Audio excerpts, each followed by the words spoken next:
জি 24 ঘন্টায় স্বাগত আপনাদের সঙ্গে আমি শুভদীপ। শুরু করছি খবর সারাদিন। আর শুরুতেই যে খবরের দিকে নজর রাখবো, পাক রেঞ্জারদের হেফাজত থেকে এখনো ছাড়া পাননি হুগলির বাসিন্দা বিএসএফ কনস্টেবল পূর্ণম কুমার সাউ।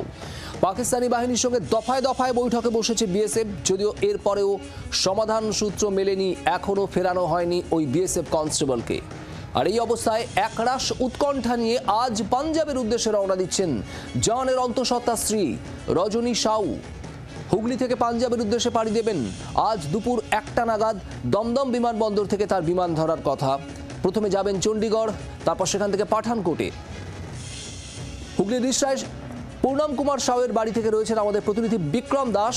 সরাসরি বিক্রমের কাছে যাব। বিক্রম, বেশ কয়েকটা দিন পেরিয়ে গিয়েছে, উদ্বেগ উৎকণ্ঠা ক্রমশ বাড়ছে, আর এরকমই একটা পরিস্থিতিতে পূর্ণম সাউয়ের স্ত্রী তিনি যাচ্ছেন পাঠানকোট পাঞ্জাবে। ঠিক কি খবর, কি বলছেন বাড়ির লোক?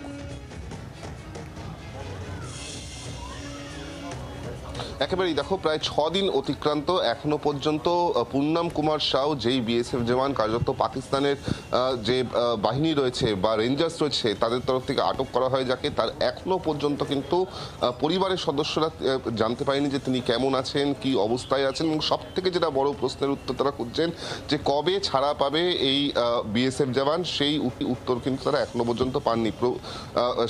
স্বাভাবিকভাবেই এই পরিবার তারা কিন্তু এই মুহূর্তে প্রবল উৎকণ্ঠা এবং উদ্বেগের মধ্যে রয়েছে, যেটা তাদের পরিবারের তরফ থেকে জানানো হচ্ছে যে আজকেই কিন্তু পরিবারের 5 জন সদস্য, যার মধ্যে পূর্ণম কুমার সাউয়ের যিনি স্ত্রী রজনী সাউ, তার পুত্র এবং আরও 3 জন, মোট 5 জন, তারা কলকাতা থেকে পাঞ্জাবের উদ্দেশ্যে রওনা হবেন।